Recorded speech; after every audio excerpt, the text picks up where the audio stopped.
They told me I was nothing without them.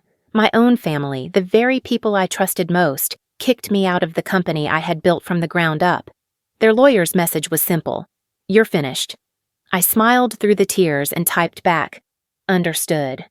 What they didn't realize was that I still held the key, 51% of the shares, enough to flip the empire upside down. Hours later, after a quiet signature, my phone lit up.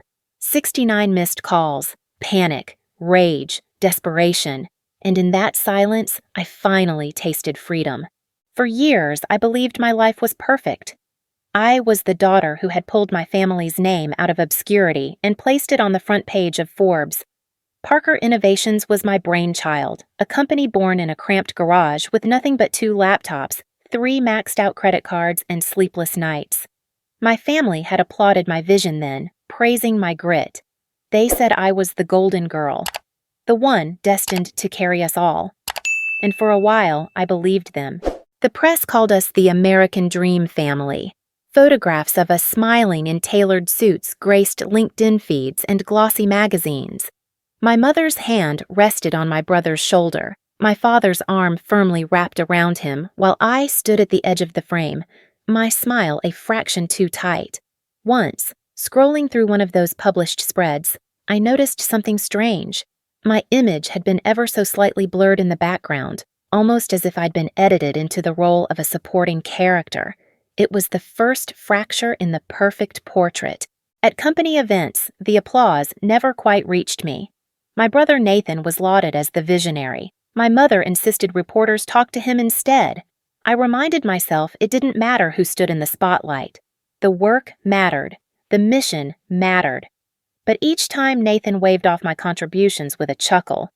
"Ev just helped with the paperwork." I felt the burn spread deeper into my chest. The first time I was left out of a board meeting, I tried to laugh it off.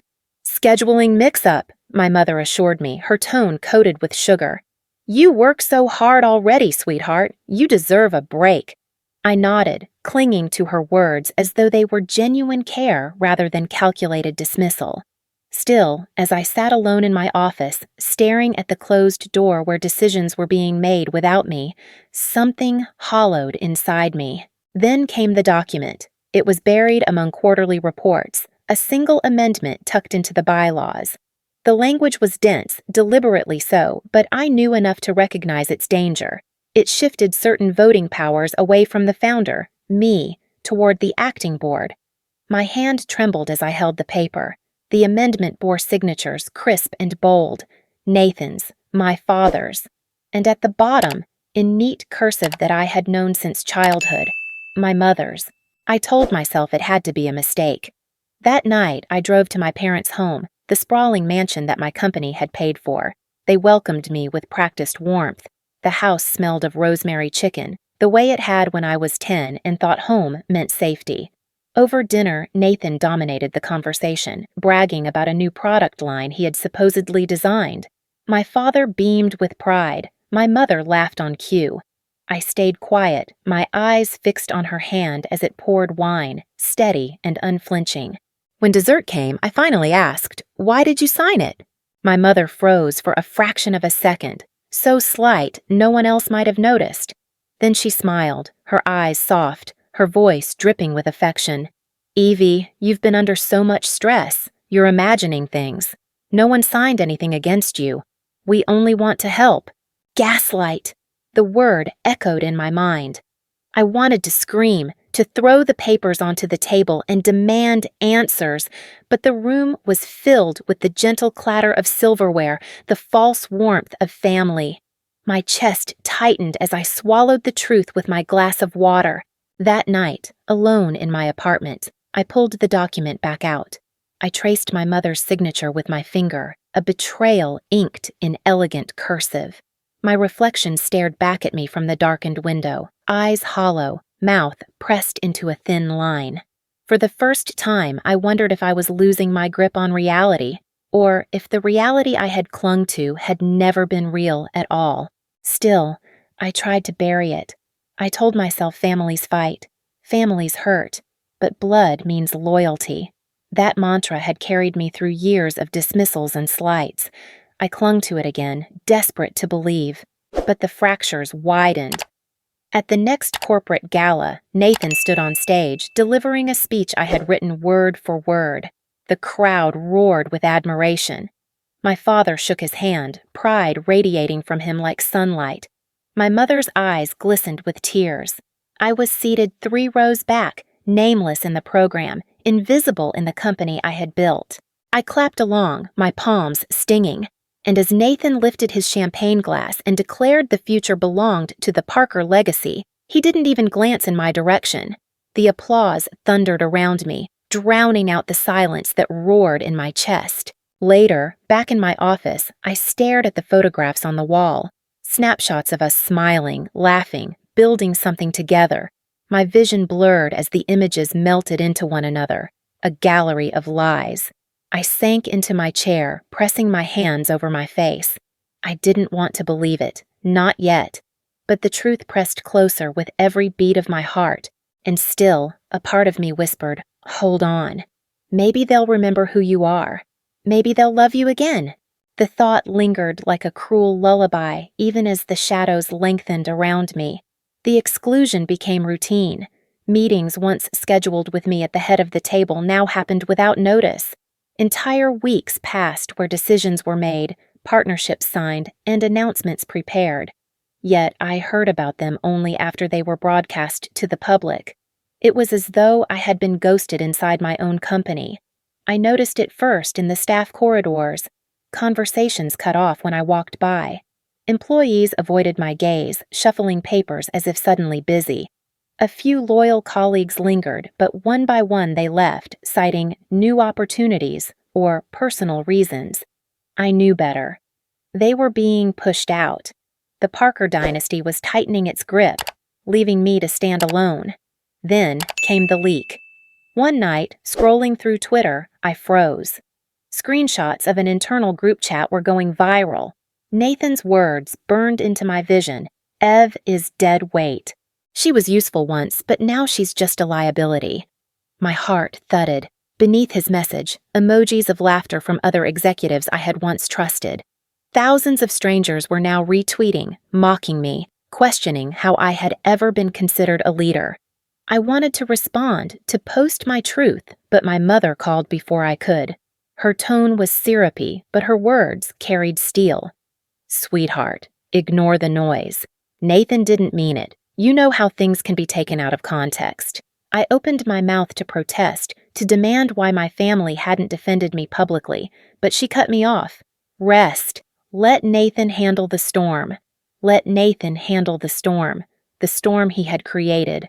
Still, I tried to breathe, to tell myself this was just another wave to ride. But in the quiet of my office, surrounded by the hum of machines I had once assembled with my own hands, I felt the foundation crumbling. Then the email came. A sterile subject line. Revised Founder's Acknowledgement. I opened it and felt my blood drain. My name, my identity as founder, was gone.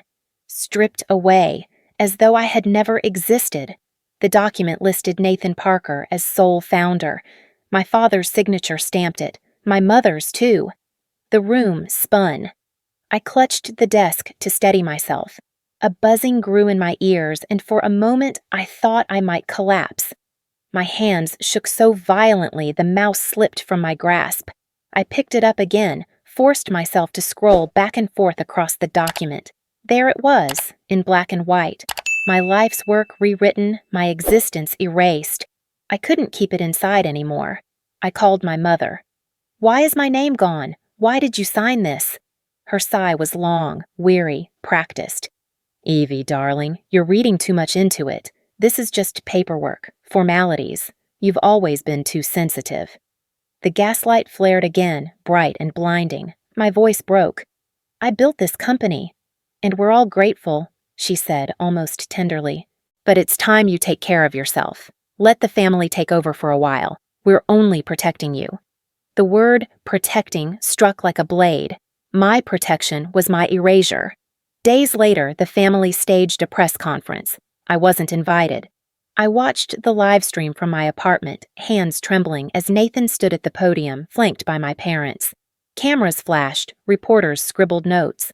Nathan smiled, polished and confident. "My sister Evelyn has been under immense stress," he said, his tone faux sympathetic. "She's chosen to step back for her health, but rest assured, Parker Innovations is stronger than ever." The crowd applauded. My mother dabbed at her eyes, pretending to wipe away tears. My father placed a hand on Nathan's shoulder, pride radiating from him. The narrative was set. I was unstable, unfit, broken. Within hours, headlines spread across every platform. "Evelyn Parker steps down amid health concerns." My inbox filled with condolences. Old friends texted me, offering sympathy as though I had been diagnosed with a terminal illness. On TikTok, users dissected my supposed breakdown, creating montages of me looking tired during past interviews, overlaying captions like, "The signs were always there." I shut the laptop, unable to breathe. My name, my identity, was being rewritten in real time, and I was powerless to stop it. Then the phone rang. A number I didn't recognize. Against my better judgment, I answered. The voice on the other end was hushed, urgent. "Check page 47 of the bylaws," he said. "Who is this?" My throat was dry. "Someone who used to believe in you," he replied, and the line went dead. I scrambled for the binder, pulling it from the shelf with trembling hands. Dust coated the spine. I flipped through the pages, my eyes racing over dense legal language until they caught on the section. My stomach dropped. There it was. An amendment so carefully hidden it almost looked like a typo. A clause designed to siphon control away from me to ensure that if I ever faltered, the board could vote me out entirely.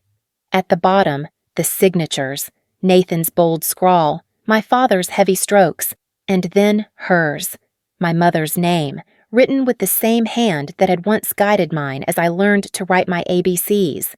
I stared at it until my vision blurred. The betrayal wasn't just professional. It was blood. It was bone. For a long time, I sat motionless, the binder heavy in my lap. The city lights blinked through my window, indifferent to my collapse. I thought of the voice on the phone, the warning to check. Whoever it was, they had given me proof. Proof that I wasn't imagining things. Proof that my family wasn't just pushing me aside. They were erasing me. I pressed my palms to my face, a low sound escaping my throat. Anger, grief, disbelief tangled together until I couldn't separate them. And yet, beneath it all, a question clawed its way up, sharp and merciless.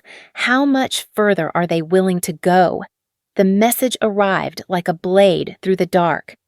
I had been staring at my computer screen, rereading the hidden clause until my eyes ached when my phone buzzed.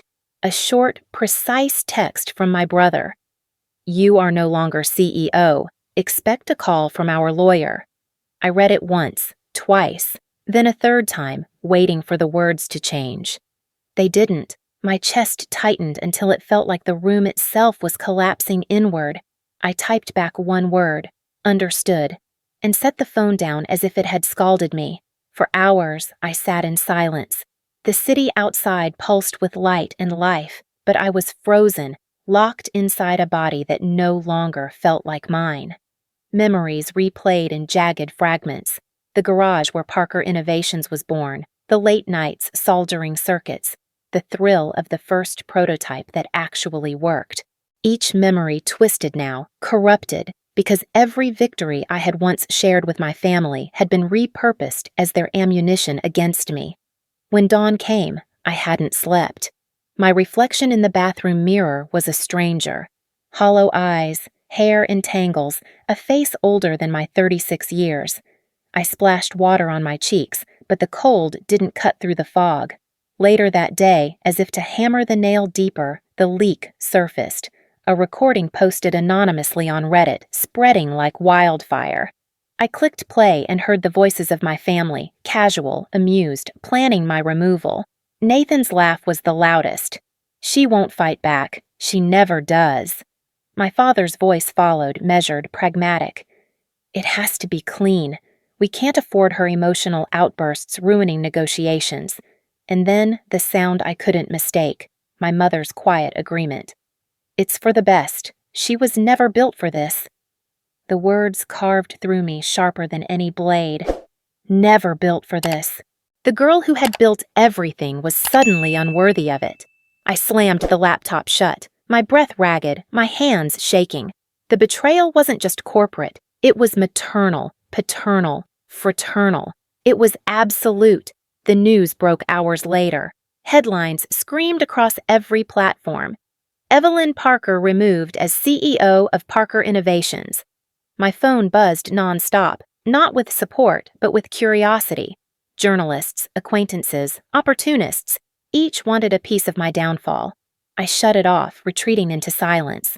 The apartment felt smaller than ever, its walls pressing in. I hadn't eaten in days, hadn't slept properly in weeks. The air was heavy, thick with the stench of takeout containers and unwashed clothes. I curled into bed, the sheets cold and damp from sweat, and let the darkness swallow me. The depression was relentless. Each morning I told myself I would get up, I would fight, but the weight on my chest pinned me down. My body ached from stillness, yet I couldn't move. The thought whispered again and again, maybe they're right. Maybe I was never enough. On social media, the world had already chosen sides. Some rallied under hashtags like "The Justice for Evelyn," demanding answers. Others mocked me, compiling clips of me looking exhausted in past interviews, labeling me unstable, fragile.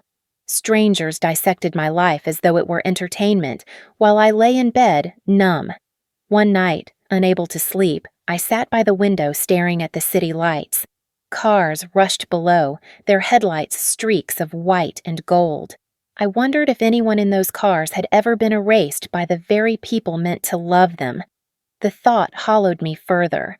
I reached for my phone again, scrolling aimlessly, until another message appeared. This one from an unknown number. They forgot one thing. You still own 51%. I blinked at the screen, reading it over and over. My heart stuttered. My throat tightened. Was this real? My hands trembled as I scrambled for the binder of corporate documents, flipping pages under the dim light of my desk lamp. And there it was. Despite every amendment, every attempt to cut me out, my ownership remained intact. Majority control, my silent sleeping weapon. For the first time in weeks, a spark lit inside me.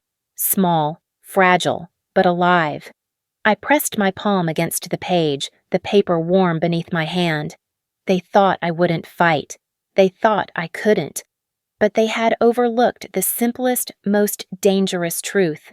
I still held the keys to the empire. I leaned back in my chair, exhaling a laugh that startled even me. It wasn't joy. It wasn't victory.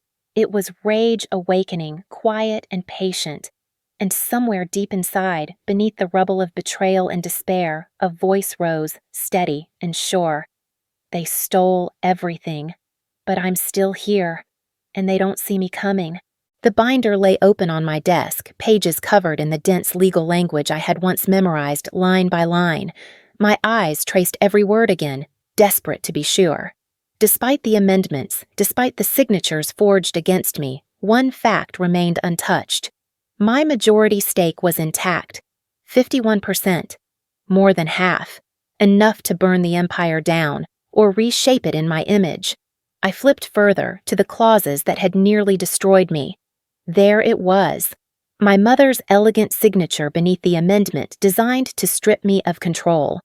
Yet, in their arrogance, they had overlooked something I had tucked away years ago, back when I was naive, but not careless. A clause buried in legalese, a safeguard I had insisted upon during the company's early growth. It protected me against unlawful restructuring. If anyone attempted to alter the founding rights without unanimous consent, including mine, the amendment would be nullified. And here it was, glowing like a beacon among the wreckage of my trust. My mother's betrayal had, without her realizing it, activated the very safeguard meant to protect me. For the first time in months, my lips curved upward. The sound of my own laugh startled me, sharp, raw, but alive. "They just handed me the weapon," I whispered to the empty room. The rage I had buried under despair surged forward, not reckless, but precise. It wasn't the kind of fury that made you scream. It was the kind that made your hands steady as you dismantled an enemy brick by brick. The next morning, I sat across from a lawyer I trusted, one of the few I hadn't been forced to share with my family. He studied the documents with quiet intensity, then leaned back, eyebrows raised. "They underestimated you," he said. "This clause is airtight. You have leverage they never expected." Leverage. The word tasted sweet. "We sell," I said simply. He frowned. "To who?" "The obvious choice would be their direct competitor. It would sting the most." I shook my head. Too predictable, too easy. If I wanted to turn their world upside down, I couldn't just wound them. I had to unravel everything they believed was unshakable. "There's a fund," I said slowly, remembering the heated argument years ago. "Global Horizons. They wanted in during our Series B, but my family refused. Said they didn't trust outsiders meddling with our legacy." The lawyer's eyes gleamed. "You'd be undoing that legacy yourself." "Exactly." The plan unfolded quickly, but not without weight. I felt the exhaustion pressing at my bones, the lingering ache of betrayal. Yet beneath it all was clarity, sharp as glass. For once, the power was mine to wield, not theirs. That evening, I made a call I had dreaded for months. "David?" My voice trembled as I spoke into the receiver. "It's Evelyn." There was a pause before he answered. "I didn't expect to hear from you again." "I owe you an apology," I said. The words scraped against my pride, but they were necessary. "I should have protected you when the board pushed you out. You didn't deserve that." Silence stretched, and for a moment I thought he would hang up. Then he said softly, "You still have allies, Evelyn. Don't forget that." The lump in my throat swelled, but I forced it down. This was my moment of stillness, the breath before the plunge. For the first time, I felt the stirrings of something I hadn't allowed myself in months. Hope. The deal moved faster than I imagined. Global Horizons didn't hesitate. The majority stake I placed on the table was irresistible, the final nail in the coffin of the Parker dynasty. The papers were drawn, the figures confirmed, the signatures prepared. On the night of the signing, I sat alone in a quiet conference room.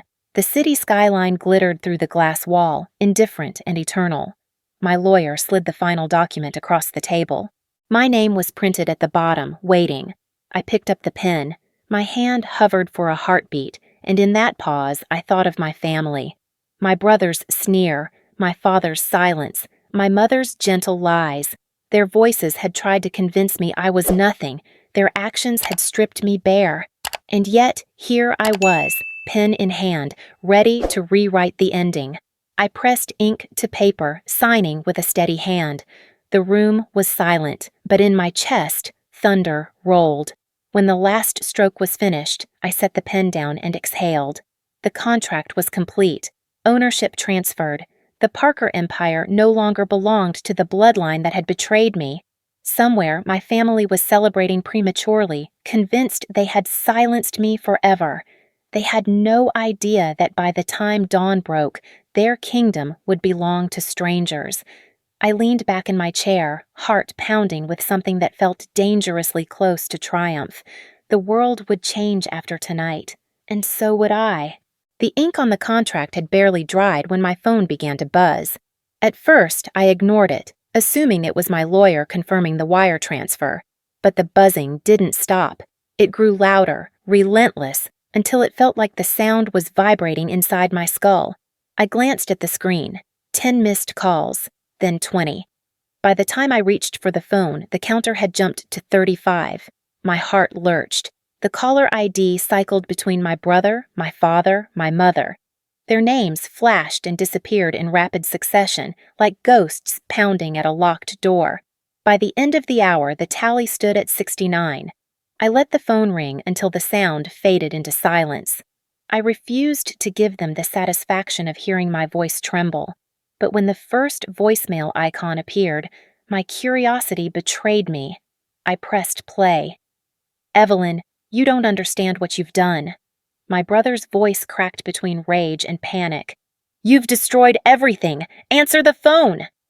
The next one was my father, his tone hard, commanding. "We can fix this. You need to call me back immediately.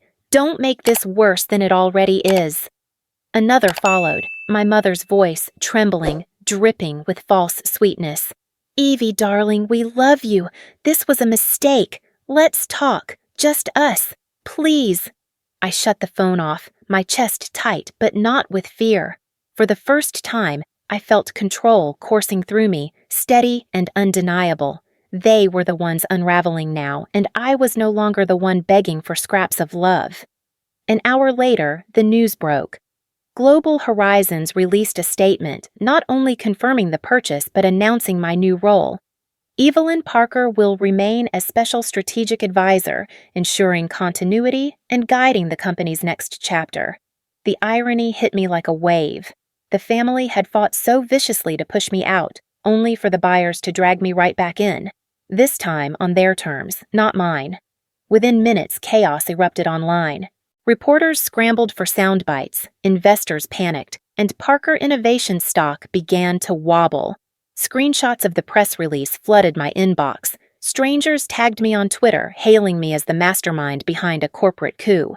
Then came the final voicemail. My mother's voice, raw and guttural, stripped of the sugary mask she always wore. "How could you betray your own blood?" she hissed. "Do you have any idea what you've done to us?" I set the phone down, my hands steady. The irony was suffocating. For years, they had betrayed me, dismissed me, erased me, and yet it was my act of survival they branded as treachery. The collapse came swiftly. Within 24 hours, Parker Innovation's stock plummeted, investors pulling out in waves. Nathan appeared on television, his charm cracked, his words frantic. He insisted the company was still strong, that the partnership with Global Horizons was temporary, but the public had already decided. The Parker family no longer looked like pioneers. They looked like parasites. One headline after another tore through the image they had worked so hard to polish. The toxic dynasty. When family turns into liability. The fall of Parker Innovations. I watched the unraveling from the quiet of my apartment. For years I had imagined confronting them, screaming the truth into their faces.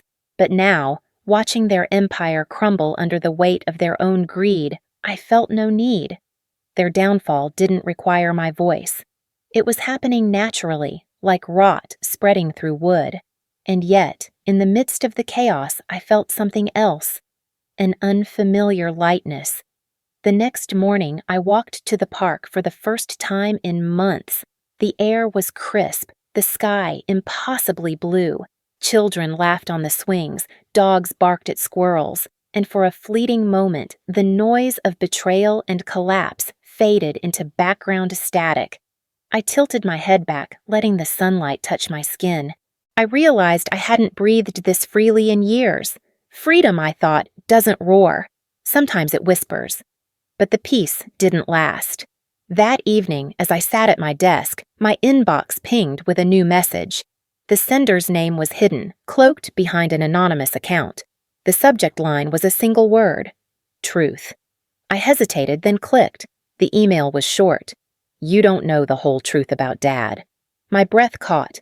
My father, who had stood silently behind Nathan, who had signed every paper against me. What more could there be? The room seemed to tilt, shadows lengthening across the walls. I stared at the screen, pulse pounding, knowing the war wasn't over. What I had uncovered was only the beginning. The collapse of Parker Innovations was swift and merciless. Without me at the helm, without the vision that had given it life, the company became a hollow shell. Investors fled, partners cut ties, and employees walked out in droves. The once pristine headquarters, where glass walls had gleamed with the promise of the future, now echoed with emptiness. Board meetings ended in shouting matches. Leaked memos painted the family as incompetent, and every attempt to regain control slipped further into chaos. For months, headlines chronicled the fall. The Parker dynasty crumbles. An empire without its architect. The public, once enamored by our family's story, now dissected every fracture, every scandal, until nothing remained of the myth we had built. In the quiet aftermath, something unexpected began to happen. One by one, former employees reached out. Men and women who had left under pressure or betrayal sought me out, not with bitterness, but with hope. "We want to work with you again," one said. "You built something worth believing in."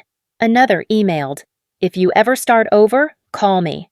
Their faith startled me. I had spent so long questioning my worth, doubting whether I was ever truly capable, and yet here were people reminding me of the truth I had nearly forgotten. I wasn't the liability. I had always been the soul. Then came the final twist. An attorney I barely remembered contacted me late one evening. He represented a small firm that had once managed some of my father's private affairs. "We've uncovered a document," he said. "Your father prepared it years ago, though it was never disclosed to the family. I think you'll want to see it." Curiosity mixed with dread as I met him in his office. He slid an envelope across the desk, yellowed with age, sealed in my father's careful handwriting. My hands shook as I opened it. Inside was a will. Not the official one my brother had brandished during interviews, but an earlier, secret version. I read in silence. My father had left the majority of his personal assets, not to Nathan, but to me. Page after page detailed his reasoning. "Evelyn sees what the rest of us miss. She is the true builder, the one who carries our legacy forward. If anyone can protect what we've created, it is her." Tears blurred the ink, spilling down my cheeks as I turned to the final page. There, in his strong handwriting, was the closing line, "You are the true heir, Evelyn." The words broke me open. For years, I had believed my father's silence was complicity, that he had chosen my brother over me. But this letter revealed something else. He had trusted me. He had seen me all along. I pressed the paper to my chest, the grief sharp but clean. It wasn't absolution for the pain he had allowed, but it was recognition. It was truth. With that knowledge, I knew what had to come next. I didn't want to resurrect Parker Innovations. It was poisoned, beyond saving. Instead, I would build anew, this time not with blood, but with choice. A family of my own making. The team formed quickly, engineers, designers, marketers, people who had once believed in me and still did. We rented a modest office, nothing like the towering glass palace I had once overseen. But the energy was different. Purity hummed in the walls, born not of obligation, but of respect. Months later, I stood on a stage in front of an audience of thousands. The letters TED glowed behind me, cameras capturing every word. I told my story not with bitterness, but with clarity. "They thought they had broken me," I began. "They thought betrayal could erase me. But the truth is, betrayal does not end us. It remakes us. The greatest revenge," I paused, letting the silence stretch, "is not destruction. It is liberation." The crowd erupted, applause echoing like thunder. The talk went viral, spreading across continents. Messages poured in from strangers who saw their own pain in mine. Survivors of toxic families, of betrayal, of being silenced. Your story gave me courage. I feel seen for the first time. As I stepped off the stage, a strange calm settled over me. My journey had begun in naivety, been shattered by betrayal, dragged through despair, ignited by rage, and transformed into something greater. I was no longer the daughter begging for recognition. I was Evelyn Parker, founder, survivor, and rebuilder of my own destiny. And as I walked into the light of that applause, I knew the story was no longer just mine. It belonged to everyone who had ever been broken and chose to rise. The chapter of pain was closed. The chapter of freedom had begun.